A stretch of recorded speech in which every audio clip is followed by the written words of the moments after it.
बिस्मिल्लाहिर्रहमानिर्रहीम। अस्सलाम वालेकुम वरहमतुल्लाहि वबरकातुहू। नाज़रीन मोहतरम, खुश आमदीद कहेंगे आप तमाम देखने और सुनने वालों को। प्रोग्राम आप लोग देख रहे हैं हय्या अलल फलाह, अपने मेज़बान अबू बकर सुल्तानी के साथ। तमाम देखने और सुनने वालों को इंतहाई मोहब्बत और अकीदत के साथ सलाम पेश करते हैं। प्रोग्राम हय्या अलल फलाह आप लोग हर रोज़ देखते भी हैं, सुनते भी हैं और पसंद भी करते हैं। इस प्रोग्राम के ज़रिए हमारी आप लोगों से मुलाकात हर रोज़ होती है और आप लोगों की लाइव कॉल्स हैं, आपके सवालात, आपके मसाइल जो कि प्रोग्राम में शामिल किए जाते हैं और आप लोगों की रहनुमाई कुरान सुन्नत और अहादीस की रोशनी में की जाती है।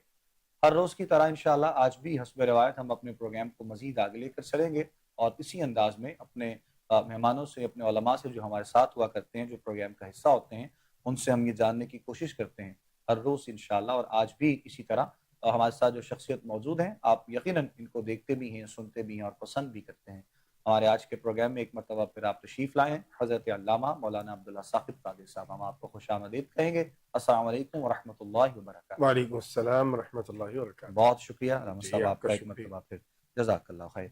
नाज़रीन मोहतरम, प्रोग्राम में शामिल होने के लिए प्रोग्राम के आगाज़ में हम आप लोगों को हर रोज़ बताते हैं लाइव कॉल्स हैं। लाइव कॉल के लिए नंबर्स आप लोगों की टीवी स्क्रीन पर मौजूद है। आप लोग कॉल कीजिए, सवाल कीजिए, बात करना चाहें, कुछ भी हमारे साथ शेयर करना चाहें तो बिल्कुल कर सकते हैं। इंशाअल्लाह यकीनन जो है वो हम आपकी रहनुमाई इस हवाले से ज़रूर करेंगे कुरान और सुन्नत और अहादीस की रोशनी में। हमारा एड्रेस भी मेंशन है, हमारे व्हाट्सएप नंबर्स भी हैं। अगर आप लोगों के तरफ से कुछ सवालात हम तक पहुँच रहे होते हैं, मैसेजेस पहुँचते हैं पैगामात की सूरत में, तो इंशाअल्लाह उस हवाले से भी आप लोगों की जो है वो ज़रूर रहनुमाई जो है वो की जाएगी। हमारे यहाँ आजकल ये बहुत ज़्यादा इस चीज़ को देखा और सुना जाता है कि हम अपने किसी ऐसे काम के लिए जब कोई कुछ मसाइल हैं, कुछ परेशानियाँ होती हैं, तो यकीनन हमें अल्लाह रब्बुल इज़्ज़त की बारगाह में जो है वो अपनी अपनी ख़ताएँ, अपनी लग़ज़िशें, अपने सवालात सब जो है वो करना याद आता है।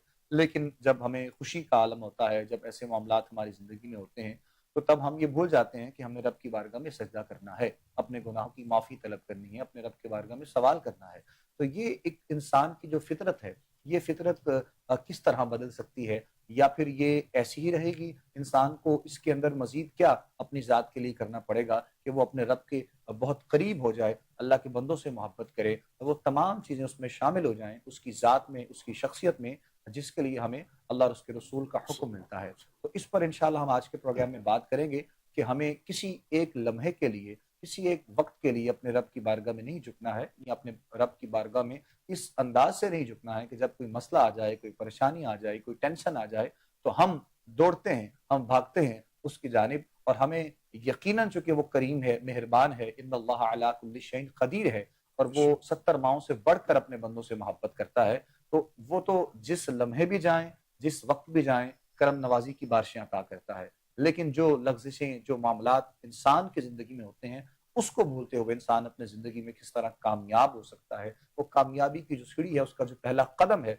वो रखने के लिए हमें क्या तरीक़ाकार अपनाना है, कुरान सुन्नत और अहादीस की रोशनी में इस पर इंशाअल्लाह कुछ बात करेंगे और गुफ्तगू का आगाज़ करेंगे इंशाअल्लाह। हमारे आज के मोहतरम हज़रत अल्लामा मौलाना अब्दुल्ला साकिब कादरी साहब से गुज़ारिश करूँगा, बिस्मिल्लाह कीजिएगा हज़रत। बिस्मिल्लाहिर्रहमानिर्रहीम, अस्सलातु वस्सलामु अला रसूलिल करीम। बहुत शुक्रिया अबू बकर भाई। एक तो आपको बखैर वापस तशरीफ़ लाने पे मुबारकबाद। जज़ाकल्लाह अल्लाह ताला आपको इसी तरह हमेशा अपना फजल और अपनी रहमत जो है नसीब फरमाए। इलाही। जहाँ तक ताल्लुक है आपकी सवाल का, तो देखिए बकर भाई, बुनियादी चीज़ ये है कि हमारे दीन की जो खूबसूरती है वो अकीदा आखिरत है। बाकी आप अदियान में या बाकी आप अक़वाम में जो चीज़ देखेंगे वो ये है कि वो आखिरत पर ईमान और यकीन नहीं रखते। उनका मानना ये है कि यही ज़िंदगी है, इसको आप जैसे भी गुजारना चाहें आप गुजारें, इसके बाद आगे कुछ भी नहीं। लेकिन बहसियत साहिब ईमान हमें ये बताया गया कि वो बिल आखिरती हुम यूक़िनून, हमें आखिरत पर यकीन कामिल रखना है। और आखिरत क्या है? आखिरत जो है वो हिसाब किताब है और रोज़े जज़ा है। मालिक यौमिद्दीन, अल्लाह उस दिन का मालिक है और वो फैसले फरमाएगा। फमन यअमल मिस्क़ाल ज़र्रतिन खैरन यरह, जिसने एक जर्रे के बराबर भी अच्छाई की है वो उसकी जज़ा पाएगा। वमन यअमल मिस्क़ाल ज़र्रतिन शर्रन यरह, और जिसने एक जर्रे के बराबर भी बुराई की है वो उसकी सजा पाएगा। तो जब इंसान का इस अकीदे पे ईमान और यकीन पुख्ता होता है, फिर वो अपने रब का कुर्ब तलाश करने के लिए हर लम्हा हर लहजा कोशा रहता है। बिल्कुल। اور جب اس کا ایمان اس عقیدے پر متزلزل ہوتا ہے یا وہ اسے فراموش کر دیتا ہے یا وہ اسے اپنی جو کہہ لیں کہ یاداشت ہے اس میں محو کر دیتا ہے تو پھر وہ اپنی زندگی کو بے مقصد گزار رہا ہوتا ہے. تو جب بے مقصد گزار رہا ہوتا ہے تو پھر یہ کیفیت بنتی ہے کہ ٹائم ٹو ٹائم ہم چیزیں جو ہے وہ کر رہے ہوتے ہیں, ادروائز ہم کو پلان نہیں ہوتا اور ہمارا مستقل کسی کام کو کرنے کا کوئی ارادہ نہیں ہوتا. میرا اصل قوم بھی ہمارا یہ مزاج ہے, یہ قومی مزاج ہے ہمارا کہ جب بھی کوئی مشکل سر پہ پڑتی ہے جی ہم ساری قوم جو ہے وہ اکٹھے ہو جاتے ہیں, جاگ جاتے ہیں, ایک جذبہ ایک بلبلہ ہمارے اندر پیدا ہوتا ہے اور جیسے ہی وہ وقت گزرتا ہے اس کے بعد ہم دوبارہ سے انتشار کا شکار ہو جاتے ہیں اور پھر وہ اجتماعیت جو ہے وہ ختم ہو جاتی ہے. تو یہ جو مزاج ہے اسے بدلنے کی ضرورت ہے اور اس کے لیے ضروری ہے کہ ہم اپنی آخرت کو اور موت کو ہر وقت یاد رکھیں اور یہ یاد رکھیں کہ ہم نے اللہ کے حضور پیش ہونا ہے. تو جب اللہ کے حضور پیش ہونا ہے تو پھر ہم اس زندگی کو ایسا گزاریں کہ جب ہم اللہ کے حضور پیش ہوں تو ہمیں وہاں پھر شرمندگی کم سے کم اٹھانی پڑے اور ہم اللہ کے حضور سرخرو ہوں کہ ہم اللہ کو بھولے نہیں تھے زندگی میں اور اللہ کی نعمتوں پر ہم اللہ کے شکر گزار رہے اور اللہ کے حضور سر بسجود رہے اور جس حد تک ممکن ہوا ہم نے اپنے اللہ کا ذکر بھی کیا اور اس کی بندگی اور عبادت کی کوشش بھی کی. تو جب یہ ہم رویہ اختیار کریں گے تو پھر انشاءاللہ یہ معاملات بہتر ہو جائیں گے اور پھر ٹائم ٹو ٹائم نہیں بلکہ روزانہ کی بنیاد پہ انشاءاللہ ہم اپنے اللہ کا ذکر بھی کریں گے اور اللہ کی نعمتوں پر اس کے شکر گزار بھی رہیں گے. بے شک. ناظرین محترم, آپ نے گفتگو سماعت کی ہے. علامہ صاحب قبلہ نے رہنمائی کی صورت میں یہ چند کلمات, چند جملے آپ لوگوں تک پہنچائے ہیں اور گاہے بگاہے ہم کسی نہ کسی حوالے سے بات تو کرتے رہتے ہیں تاکہ اپنے تمام ہمارے دیکھنے والوں کی, سننے والوں کی رہنمائی ہو سکے. انشاءاللہ آج بھی اس محبتوں کے سفر کو اسی انداز میں ہم آگے بڑھائیں گے اور اس کے ساتھ ساتھ ہم چونکہ معاشرے میں جو بڑھتی ہوئی ایسی برائیاں ہوتی ہیں ان پر بھی ہم لوگ بات کر رہے ہوتے ہیں اور پھر جو مسائل ہیں آپ لوگوں کے گھریلو مسائل ہیں, کاروباری اعتبار سے ہیں اور دیگر جتنی بھی چیزیں ہیں ان پر جو ہے وہ ساتھ ساتھ بات کی جاتی ہے.